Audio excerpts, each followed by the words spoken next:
Welcome back to this video.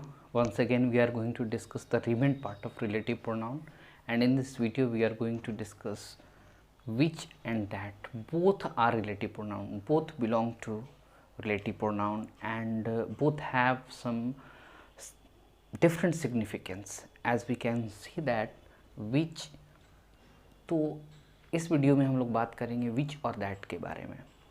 तो विच और that का जो प्रयोग है वो रिलेटिव प्रोनाउन के रूप में कैसे करते हैं इसको समझने का प्रयास करेंगे हम आज।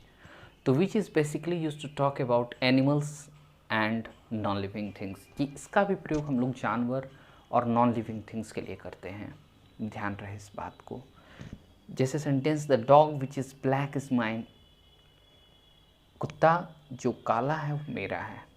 तो डॉग यहाँ पर क्या है, एनिमल, और एनिमल के लिए कौन सा प्रोनाउन हमने यूज किया, रिलेटिव प्रोनाउन विच।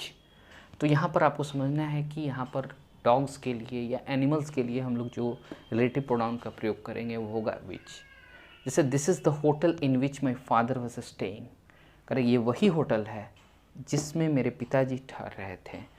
इन विच के जगह एट विच भी लिखेंगे तो गलती नहीं होगी, ये ध्यान रहे। ये दोनों में से कोई भी आप लगा सकते हैं, इन विच या एट विच। तो होटल क्या है, नॉन लिविंग थिंग्स आ गया, तो इसके लिए हमने क्या यूज किया, which. He does not know the reason for which my friend was arrested, वो नहीं जानता है कारण जिसके लिए मेरे दोस्त को गिरफ्तार किया गया।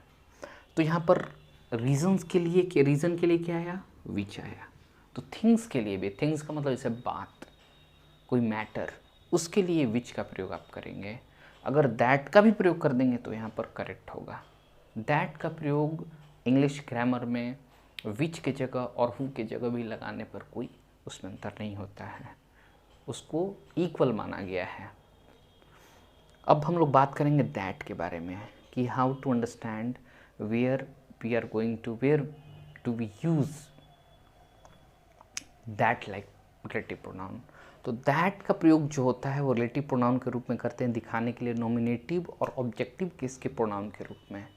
हम लोग बात करते हैं दैट का, तो नॉमिनेटिव केस और ऑब्जेक्टिव केस के प्रोनाउन के रूप में जो रिलेटिव प्रोनाउन का इस्तेमाल होता है उसे हम लोग दैट का प्रयोग करते हैं, दैट का प्रयोग करते हैं। तो this is the teacher that taught my children, ये वही शिक्षक है जिसने या जिन्होंने पढ़ाया मेरे बच्चों को। तो टीचर के लिए क्या यूज किया आपने, दैट। हु का भी प्रयोग करते तो गलती नहीं होता। तो यहाँ पर टीचर के लिए हम दैट का प्रयोग कर दिया। The person that I like most is my father, the person that I like, यानी कि दैट का प्रयोग पर्सन के लिए तो आया है, ठीक है। तो यहाँ पर नॉमिनेटिव केस के लिए ये आया है और ऑब्जेक्टिव केस के लिए भी आता है। तो नॉमिनेटिव केस के लिए जो प्रोनाउन आता है रिलेटिव प्रोनाउन वो दैट होता है, और इसके लिए हम लोग हुम का भी प्रयोग करेंगे तो उसमें कोई दिक्कत नहीं होगी, दैट विल बी इक्वल। यानी ये दोनों सेंटेंस आपका सही है, the person whom I like या the person that I like, दोनों तरीके से आप बना सकते हैं, इसमें कोई अंतर नहीं होगा।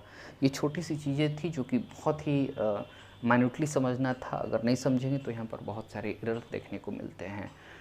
बैंक में, एसएससी में ऐसे क्वेश्चंस आपको ज़रूर मिलेंगे और भरने के लिए, और भी बहुत सारी बातें जैसे क्लॉज के रूप में भी बहुत सारे आते हैं सेंटेंस।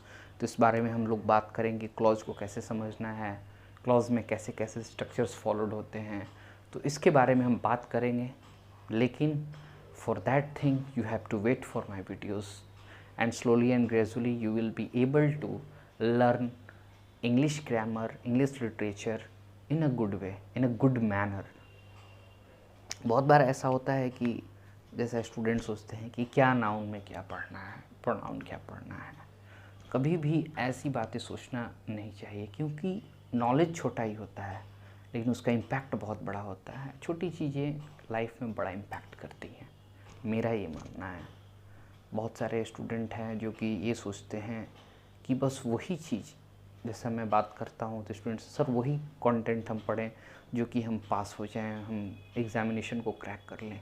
तो ये अब जो है कंपटीशन एक लेवल पे पहुँच गया है, एक स्टैंडर्ड लेवल पर, और उस लेवल तक पहुँचने के लिए इंग्लिश में ख़ास तौर पर बहुत ही एम्पल नॉलेज की ज़रूरत पड़ेगी, प्रचुर ज्ञान की ज़रूरत पड़ेगी।